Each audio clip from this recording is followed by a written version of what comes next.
अधूरी मोहब्बत, राहुल और पूजा की लंबी कहानी। राहुल और पूजा की प्रेम कहानी किसी पुरानी धुंधली पेंटिंग सी थी जिसमें रंग तो गहरे थे पर कैनवास कभी पूरा नहीं हो पाया। उनकी मुलाकात दिल्ली विश्वविद्यालय के कैंपस में हुई थी, जहां राहुल इंजीनियरिंग का छात्र था और पूजा साहित्य की दीवानी। राहुल शांत स्वभाव का, अपने विचारों में डूबा रहने वाला लड़का था, जबकि पूजा चंचल, हंसमुख और जीवन को पूरी ऊर्जा से जीने वाली लड़की।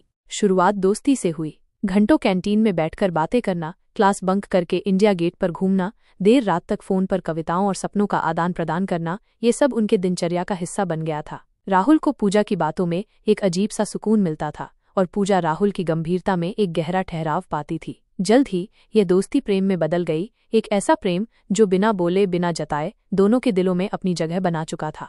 उनकी मोहब्बत में एक अलग ही सादगी थी। कोई महंगे तोहफे नहीं, कोई दिखावा नहीं, बस एक दूसरे की आंखों में खोए रहना, एक दूसरे के साथ होने भर से खुश हो जाना। राहुल अपनी कविताओं में पूजा को पिरोता और पूजा अपने लेखों में राहुल की तस्वीर बनाती। उनका रिश्ता इतना मजबूत था कि उन्हें लगता था ये कभी टूट नहीं सकता।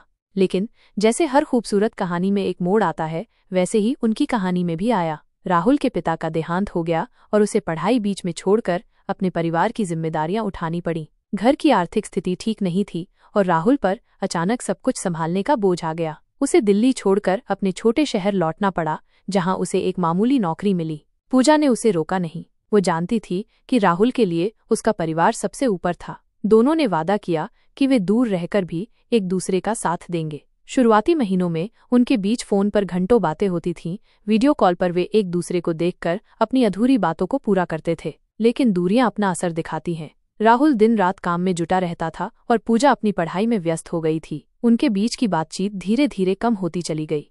एक दिन पूजा को एक प्रतिष्ठित विश्वविद्यालय से मास्टर्स के लिए छात्रवृत्ति मिली। ये उसके सपनों को पूरा करने का मौका था। उसने राहुल को बताया और राहुल ने उसे खुशी खुशी आगे बढ़ने को कहा। तुम जाओ पूजा, अपने सपनों को जियो, मैं हमेशा तुम्हारे साथ हूँ, उसने कहा। पर उसकी आवाज में एक अजीब सी उदासी थी। राहुल जानता था कि अब उनके रास्ते अलग हो रहे थे। वो अपनी परिस्थितियों में बंधा हुआ था और पूजा को अपनी उड़ान भरने से रोक नहीं सकता था। पूजा विदेश चली गई। शुरुआत में वे फिर भी संपर्क में रहे, लेकिन धीरे धीरे नए माहौल, नए दोस्तों और नई जिम्मेदारियों ने उनके बीच की खाई को और गहरा कर दिया। राहुल ने कभी उसे बंधन में नहीं रखा और पूजा भी अपने नए जीवन में रमने लगी थी। कई साल बीत गए। राहुल अपने शहर में एक सफल व्यवसायी बन गया था। उसने अपने परिवार को आर्थिक रूप से स्थिर कर लिया था। पूजा एक जानी मानी लेखिका बन चुकी थी, जिसने दुनिया भर में यात्रा की थी और अपने अनुभवों को अपनी किताबों में उतारा था। एक दिन राहुल दिल्ली आया किसी काम से। शाम को वो पुरानी यादों में खोया विश्वविद्यालय के उसी कैंटीन में पहुंचा जहां वे दोनों कभी घंटों बैठा करते थे। सब कुछ बदल गया था, पर दीवारों पर खुदी हुई पुरानी यादें अभी भी ताज़ा थीं। तभी उसकी नज़र एक मैगजीन पर पड़ी, जिसके कवर पर पूजा की तस्वीर थी। वो पहले से भी ज्यादा खूबसूरत और आत्मविश्वासी दिख रही थी।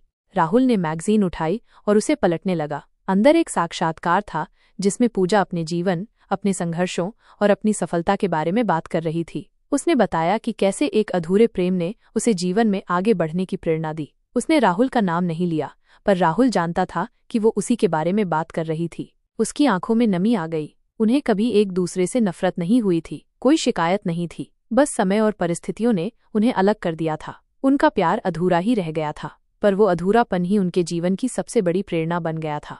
राहुल ने मैगजीन बंद की और धीरे से मुस्कुराया। उन्हें एहसास हुआ कि उनका प्यार भले ही पूरा न हुआ हो, पर वो कभी खत्म नहीं हुआ था। वो आज भी उनके दिल में कहीं गहरे जिंदा था, एक खूबसूरत याद बनकर जो उन्हें हमेशा आगे बढ़ने की शक्ति देता था। अधूरी मोहब्बतें भी अक्सर पूरी मोहब्बतों से ज्यादा गहरी छाप छोड़ जाती हैं।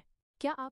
राहुल ने मैगजीन बंद की और एक गहरी सांस ली। पूजा की सफलता उसे खुशी दे रही थी, पर साथ ही एक अजीब सा खालीपन भी महसूस हो रहा था। उसने सोचा कि क्या पूजा को भी कभी उसकी याद आती होगी? क्या वो भी उन पुराने दिनों को याद करती होगी जब वे बेफिक्र होकर सपनों की बुनते थे? उस शाम राहुल ने अपने एक पुराने दोस्त अमित से मिलने का फैसला किया, जो दिल्ली में ही रहता था और उन दोनों का साझा दोस्त था। अमित से मिलकर राहुल को पुरानी यादें ताज़ा करने का मौका मिला। बातों बातों में अमित ने बताया कि पूजा हाल ही में दिल्ली आई थी अपनी नई किताब के विमोचन के सिलसिले में। राहुल के दिल में एक हल्की सी उम्मीद जगी, पर उसने तुरंत उसे दबा दिया। अब बहुत देर हो चुकी थी। उनके रास्ते इतने अलग हो चुके थे कि उन्हें फिर से जोड़ना शायद नामुमकिन था। उधर पूजा अपनी नई किताब के प्रचार में व्यस्त थी। उसकी किताब अधूरी दास्तानें बेस्ट सेलर बन चुकी थी। उसमें उसने उन सभी अनुभवों को पिरोया था जिन्होंने उसे जीवन में आगे बढ़ने की प्रेरणा दी थी और कहीं न कहीं राहुल के साथ बिताए पल भी उसमें शामिल थे, पर किसी का नाम लिए बिना। एक इंटरव्यू में जब उससे पूछा गया कि उसके लेखन की प्रेरणा क्या है, तो उसने बस इतना कहा, कुछ कहानियां अधूरी रहकर भी पूरी होती हैं। वे हमें सिखाती हैं कि जीवन में आगे कैसे बढ़ना है, और कभी कभी जो हमें नहीं मिलता वही हमें सबसे ज्यादा देता है। एक शाम एक साहित्य समारोह में पूजा को मुख्य अतिथि के रूप में बुलाया गया था। वो अपनी किताब के कुछ अंश पढ़ रही थी जब उसकी नज़र भीड़ में एक परिचित चेहरे पर पड़ी। वो राहुल था। समय ने उसे परिपक्व बना दिया था, पर उसकी आंखों में वही पुरानी गहराई थी जिसे पूजा कभी भूली नहीं थी। राहुल भी उसे देखकर हैरान था। पूजा ने अपनी बात पूरी की और उसकी आंखें राहुल पर ठहर गईं। एक पल के लिए पूरा हॉल शांत हो गया, जैसे समय थम गया हो। समारोह के बाद राहुल हिम्मत करके पूजा के पास गया। पूजा, उसने धीमी आवाज में कहा। पूजा ने मुस्कुराते हुए कहा, राहुल, तुम यहाँ? हाँ, बस यूं ही, तुम्हारी किताब के बारे में सुना था। दोनों के बीच कुछ देर खामोशी रही। कहने को बहुत कुछ था, पर शब्द नहीं मिल रहे थे। तुम कैसी हो? राहुल ने पूछा। मैं ठीक हूँ राहुल, तुम कैसे हो? सब कैसा चल रहा है? उन्होंने थोड़ी देर अपने अपने जीवन के बारे में बात की, अपनी सफलताओं के बारे में, अपने संघर्षों के बारे में। उनकी बातचीत में एक अजीब सी सहजता थी, जैसे वे कभी अलग हुए ही न हो, पर साथ ही एक अनकहा फासला भी था। राहुल ने कहा, तुम्हारी किताब बहुत अच्छी है, मैंने पढ़ी। पूजा की आंखों में चमक आ गई। धन्यवाद, मुझे खुशी है कि तुम्हें पसंद आई। तुम्हारे लेखन में एक गहराई है पूजा। मुझे लगता है तुम्हें जो अनुभव मिले उन्होंने तुम्हें और मजबूत बनाया है। पूजा ने धीरे से सिर हिलाया। हाँ, कुछ अनुभव ऐसे होते हैं जो हमें तोड़ते नहीं बल्कि तराशते हैं।